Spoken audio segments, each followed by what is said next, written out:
بسم اللہ الرحمن الرحیم۔ السلام علیکم ورحمۃ اللہ وبرکاتہ۔ میں ہوں محمد صادق شور، آپ دیکھ رہے ہیں صادق ٹی وی یوٹیوب چینل۔ حضرت سلیمان علیہ السلام کے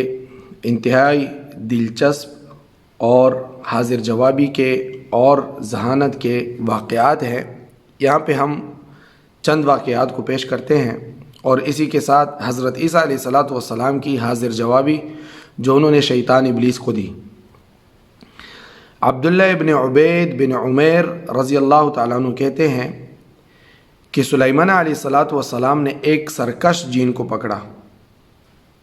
اور اس کو بلایا، تو وہ جن جب سلیمان علیہ السلام کے محل کے دروازے پر پہنچا تو اس نے ایک ایسی حرکت کی کہ سوکھی لکڑی، بالکل سوکھی لکڑی اپنے ہاتھ کے برابر ناپ کر دیوار سے پھینک دی، جو حضرت سلیمان علیہ السلام کے سامنے آ کر گری۔ سلیمان علیہ السلام نے پوچھا کہ یہ کیا ہے؟ سلیمان علیہ السلام کو اطلاع دی گئی کہ اس جن نے یہ حرکت کی ہے کہ جب یہ محل کے دروازے سے اندر ہو رہا تھا تو انہوں نے یہ سوکھی لکڑی ہاتھ کے برابر ناپ کر اور آپ کے سامنے دیوار کی اس طرف پھینک دی۔ تو سلیمان علیہ السلام نے اپنے حاضرین دربار سے فرمایا کہ تم سمجھتے ہو کہ اس سے کیا غرض ہے، کیا مطلب ہے اس سرکش جین کا کہ انہوں نے یہ سوکھی لکڑی میرے سامنے پھینک دی؟ تو سب نے انکار کر دیا کہ ہم نہیں جانتے کہ اس کی کیا غرض ہے۔ تو سلیمان علیہ السلام نے فرمایا کہ انہوں نے اشارہ کیا ہے کہ اب تو جو چاہے کر، جیسے کہ یہ لکڑی ہری بری زمین سے نکلی تھی پھر سوکھ کر بے جان ہو گئی، ایسا وقت آئے گا کہ تو بھی میرے سامنے ایسا ہی ہو جائے گا۔ یہ اس سرکش شیطان جن نے ان کو کہا کہ جیسے لکڑی تو زمین سے ہری بری نکلتی ہے، ظاہر ہے کہ درخت سے نکلتی ہے، پھر اس کو کاٹ کر سکھا دیا جاتا ہے اور وہ کام میں لایا جاتا ہے، تو وہ اس نے یہ جو حرکت کی سلیمان علیہ السلام کو بتانے کے لیے کہ ایک دن ایسا وقت آئے گا کہ تو بھی اس لکڑی کی طرح سوکھ جائے گا اور کسی کام کا نہیں ہوگا۔ اور پھر جب دیکھا گیا کہ سلیمان علیہ السلام نے بیت المقدس جنوں سے بنوائی تو سلیمان علیہ السلام کا انتقال ہو چکا تھا اور انہوں نے اپنے لاٹھی پہ ٹیک لگایا ہوا تھا، جو لاٹھی کو دیمک نے کھایا، اور سلیمان علیہ السلام کب کے فوت ہو چکے تھے کہ اس لکڑی کو دیمک بھی لگ گیا اور سلیمان علیہ السلام نیچے گرے، اور تب تک بیت المقدس کی تعمیر مکمل ہو چکی تھی۔ اللہ تعالیٰ نے وہ کام جنوں کے ذریعے سے ان سے لیا۔ اسی طرح حضرت سلیمان علیہ السلام کا ایک واقعہ ہے جو حضرت ابو ہریرہ رضی اللہ تعالیٰ عنہ روایت کرتے ہیں کہ ایک مرتبہ حضرت سلیمان علیہ السلام اپنے جلوس میں چلے جا رہے تھے، انہوں نے ایک عورت کو دیکھا کہ اپنے بیٹے کو یا لادین یعنی عربی میں تو یا لادین بے دین کو کہتے ہیں، اے بے دین کے لفظ سے پکار رہی تھی، یعنی اپنے بیٹے کو آواز دے رہی تھی یا لادین،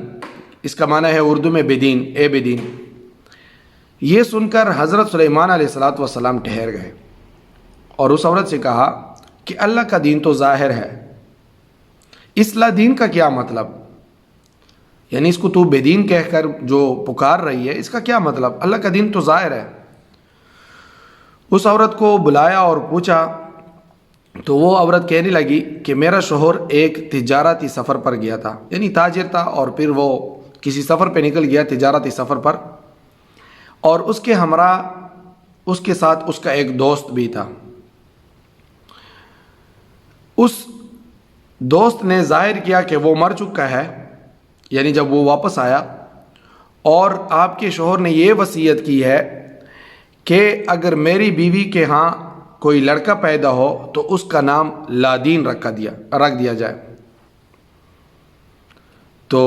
یہ سن کر سلیمان علیہ السلام نے اس شخص کو پکڑوایا اور سلیمان علیہ السلام کے سامنے حاضر کیا گیا اور اس سے تحقیق کی تو اس نے اعتراف کر لیا کہ بالکل میں نے اپنے دوست اپنے ساتھی کو راستے میں ہی قتل کر دیا تھا، اور قتل سے پہلے انہوں نے مجھے یہ کہا تھا کہ میرے بیٹے کا نام لادین رکھ دیا جائے، اور یہ وصیت میں نے ان کی پہنچائی تھی، لیکن میں نے اس کی بیوی کو یہ ظاہر نہیں ہونے دیا کہ وہ قتل میں نے کیا ہے۔ تو وہ شخص بھی بڑا ہوشیار تھا، سمجھدار تھا، کہ مر کر بھی انہوں نے اپنے قاتل کو پکڑوایا، مر کر بھی۔ اور سلیمان علیہ السلام کی ذہانت کو دیکھیے کہ اس شخص نے، جو اس تاجر نے کہا تھا کہ میرے بیٹے کا نام بے دین رکھ دیا جائے، اس سے اس قاتل کا پتہ چل گیا، ٹھیک ہے۔ تو سلیمان علیہ السلام نے اس قاتل کو، جو اس تاجر کا دوست تھا، اس کے قصاص میں قتل کر دیا۔ یہ ہے ذہانت۔ اس تاجر کی ذہانت کو دیکھیں کہ قتل سے پہلے ان کو کہتے چلو تو مجھے تو قتل کر رہا ہے، لیکن آپ کے قتل کا تو کسی کو بھی پتہ نہیں چلے گا، جنگل ہے، کون آپ کو دیکھ رہا ہے، لیکن جا کر میرے بیوی کو یہ تسلی دے کہ آپ کا شوہر فوت ہو چکا ہے، اور انہوں نے یہ وصیت کی ہے کہ اگر میرے ہاں کوئی اولاد پیدا ہو آپ سے تو پھر جو ہے اس کا نام لادین رکھ دیا جائے، یعنی بے دین رکھ دیا جائے۔ اور وہ اسی طریقے سے پکڑا گیا سلیمان علیہ السلام کے پاس، اور سلیمان علیہ السلام نے بھی اس تاجر کی ذہانت کو سمجھ کر اس شخص کو پکڑوایا۔ اسی طرح محمد بن کعب القرظی رضی اللہ تعالیٰ عنہ سے روایت ہے کہ ایک شخص حضرت سلیمان علیہ السلام کے پاس حاضر ہوا اور عرض کیا کہ اے اللہ کے نبی، میرے پڑوس میں کچھ ایسے لوگ رہتے ہیں جو میری بطخیں چراتے ہیں، یعنی میری بطخ ہے، مرغی ہیں، وہ چرا لیتے ہیں۔ تو سلیمان علیہ السلام نے نماز کے لیے اعلان کرا دیا، اور پھر سب لوگ حاضر ہو گئے۔ سلیمان علیہ السلام ممبر پر چڑھے، خطبہ دیا، اور خطبہ کے دوران میں فرمایا کہ تم میں سے ایک شخص اپنے پڑوسی کی مرغی، بطخ چوری کرتا رہتا ہے، اور ایسی حالت میں مسجد میں آتا ہے کہ اس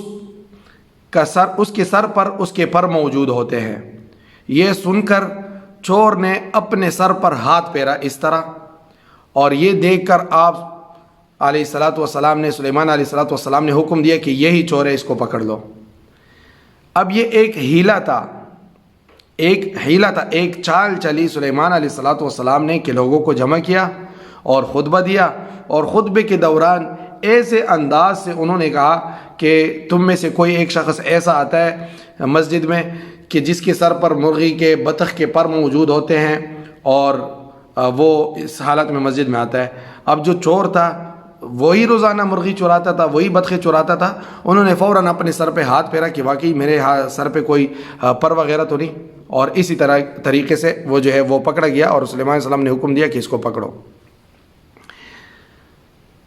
حضرت عیسیٰ علیہ السلام کے بارے میں منقول ہے، نقل کیا گیا ہے کہ شیطان نے عیسیٰ علیہ السلام سے مل کر کہا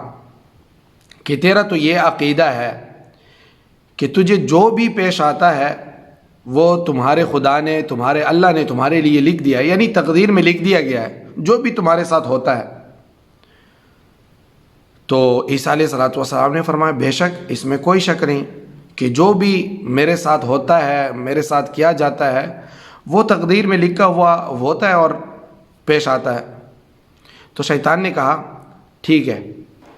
آپ ذرا اس پہاڑ سے اپنے آپ کو گرا دیں، پہاڑ کی چوٹی سے، اگر تیرے اللہ نے تیرے لیے سلامتی مقدر میں لکھی ہے تو پھر تو سلامت رہے گا۔